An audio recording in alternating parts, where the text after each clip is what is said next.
There is an oasis in the desert. Legend has it that there is an evil fire phoenix inside. Jack was punished by the king, forcing him to come here to destroy it. At night the phoenix was feeding. Jack happened to see it. The fire phoenix was furious and chased after Jack. He was about to be overtaken. Donkey rushed out and knocked over the phoenix. But now the fire phoenix was furious.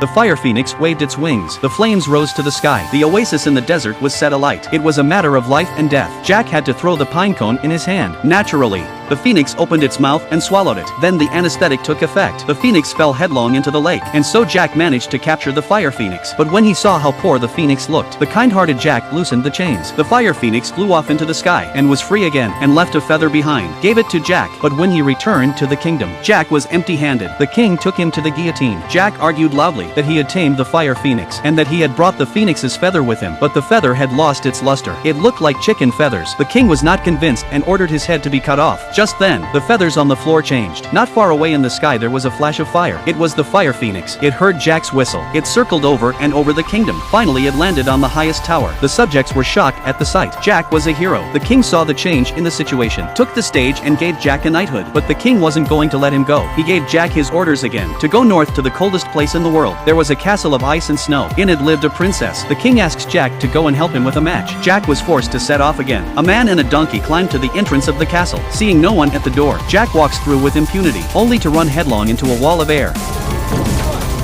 It turned out to be a wall of magic. When the feathers of the fire phoenix flew out, and it stabbed at the door, then the next second the door melted away, and washed away Donkey, and Jack went into the castle, and found the sleeping princess. When the princess heard Jack say the king was a rich young man, she immediately got up and wanted to go with Jack. But how do you get down from such a high castle? The princess suddenly went mad. She took Jack and jumped straight down, and the donkey saw him. The donkey flew down with her. Suddenly wings sprouted from his body to catch the two of them as they fell. Jack then managed to take the princess back to the kingdom, but the wary king still wouldn't let up. He said there was a huge whale in the sea to the east.